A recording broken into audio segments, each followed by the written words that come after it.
couple of weeks ago we tested the Mercedes E Coupe in 200, the E200 form. In other words, the entry model in the range with a 2-litre 4-cylinder engine. Well, this is the big daddy of the same range. It's the E53 AMG. Nice long name, isn't it? You can see just the AMG badge at the front over here, the blacked out front grille, the very low lip spoiler at the front, the gills on the sides over here. All these clues to tell you about the performance potential of this car. It's got your upgraded LED headlights with all the technology that you can expect from modern upgraded top level headlights. Of course, daytime running lights across the top of that as well. Come around over here, not standard 20-inch mag wheels, and look at that, AMG branded mag wheels even, with the red AMG caliper on those brakes as well. Just showing you all the clues as to what this car is really about. And of course the badge over here telling you it's a single turbo version, but it's got 4MATIC Plus. In other words, the highly advanced four-wheel drive, all-wheel drive system from Mercedes, but the highly advanced, the Plus one, which they reserve for the performance versions of their vehicles, not the, shall we call them, the off-road versions. You look even at the mirror over here with a carbon fiber effect on the mirror. It's little touches like this. Now, not all of these are standard on this car. Believe me, this car is packed to the gills with extras. We'll come to that a bit later on. You have a look, obviously the long coupe doors, and below you can see the body skirting, the extra body kit over there. You open up the door. Of course, frameless windows, which you expect on a coupe as well. And of course, AMG skid plate down at the bottom. We'll look in a few minutes when we get inside and you'll see the carbon fiber absolutely everywhere on this car. Come around to the back, of course. As I said, it's the coupe. So look at these lines. Look at this coming down, flowing into the C-pillar over here. It's massive, it's long, you can see, because there is pretty good space in the back seat as well for a coupe, which is nice to see. Come round, of course, to the back, and I'll need the key to pop open the boot. There we go. Auto opening on the boot, of course. Very, very deep boot area over here. You can see it really stretches all the way, and there is a ski flap in between the two seats over there. Look underneath over here. Quite neat. They put one of these basket effects that you can use to hold items in the boot if you want, just underneath, but no spare wheel. Nope, run flats on this one. So just keep that in mind. It's interesting how some cars have run flats, some cars have spare wheels. You're never quite sure what you're going to get these days. Of course, you just press the button to close the boot. You wouldn't expect anything less, would you? You have a look. As I said, AMG, important, of course. E53. Down. Look at those two mean exhausts on each side. And of course, again, the diffuser at the rear.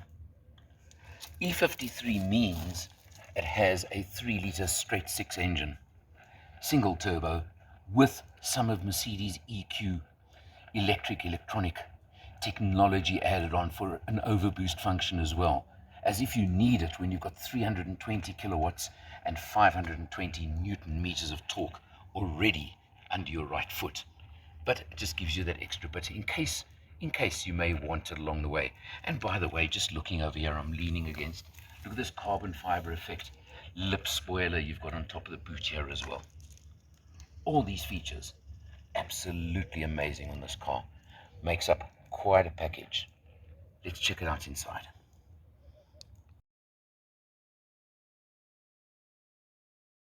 Starting on the instrumentation, and quite honestly, I sometimes wonder if I really care about fuel economy on a car like this, but we've done 289 kilometers, is a shorter test than we often do, And note we've averaged 8.9 litres per 100.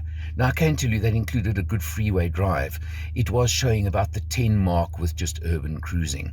The dashboard, I'm not going to do all of this, but obviously you can configure it every which way you possibly want, because this is the new Generation E steering wheel with the haptic switches on here, not the buttons as you had on the previous generation or on the GLE that I tested the other day. This is that next generation one. You can see you've got active cruise control. You've obviously got all those kind of features.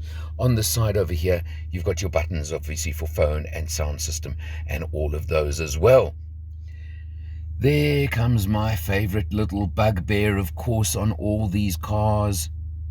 That gear shift lever, that gear shift stalk. And I'm still never going to like it very much. But you can, of course, look up or down. You can override using your, they're not even flappy pedals, believe me, they're very, very substantial. An interesting shape, they're curved, top and bottom, so they're a reverse C virtually. Just very unusual, very interesting. Of course, this is the AMG steering wheel, but what this car has, that of course the E200 Coupe didn't have, is that button there, or knob, and getting a terrible reflection here, but of course the one over there too. And we'll look at those in a moment on the screen, because when you are fiddling with them, you need to see what goes on the center screen. This car also, it is an extra on it, but I don't know if you're going to pick it up while I'm showing it on here, but we do have a heads-up display on this car. Unfortunately you can't see it, but it is in front of the driver. There it's showing very, very vaguely in front of me. You can see the speed limit, for example. Can you see that 60 over there?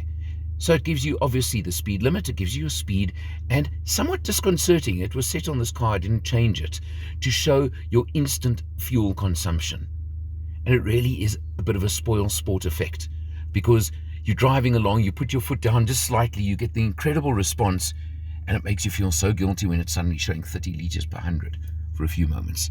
This car's got lots of carbon fiber effect I showed you just now.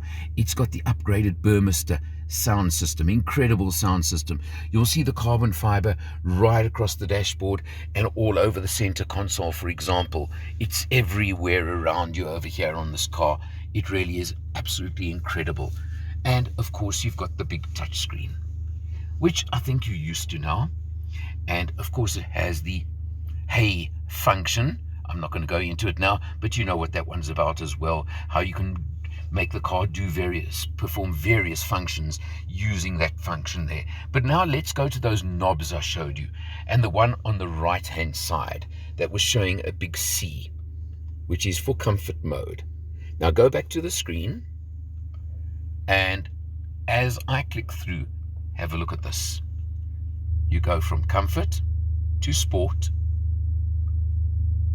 plus to race. That's mean mode, isn't it?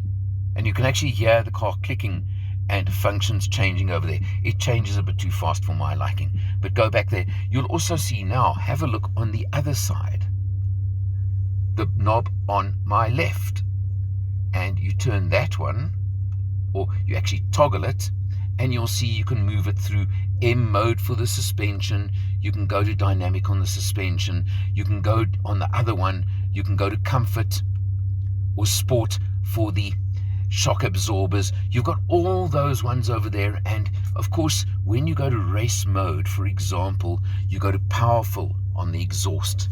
Now, let me give you a quick demo what that does for this car. I'm just opening the two windows, and I hope I don't disturb the neighbors too much, but just listen to this.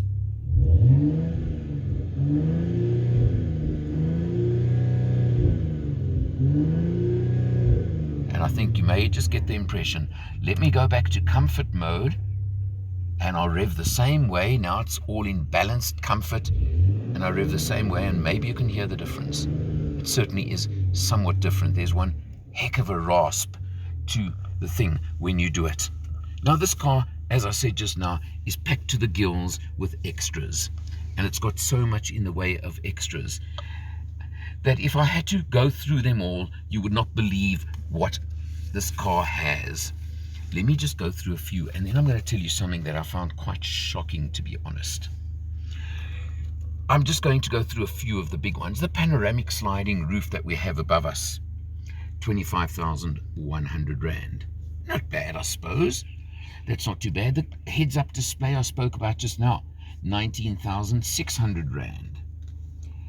AMG Dynamic Plus package. Well, what that does is it gives you a little bit more dynamic on it. It also ups the maximum speed possible on the car, the governing on that, and it costs you 38,000 Rand. But then you've got AMG carbon fiber trim. I've shown you so much of the carbon fiber around the car, but it's a eye-watering 68,800 Rand extra for all the carbon fiber trim. We're not finished. The upgraded sound system, 18,500 Rand. And let's just end it with the AMG performance exhaust system. You heard it now, and you see how you can toggle through and get it. An extra 38,700 Rand.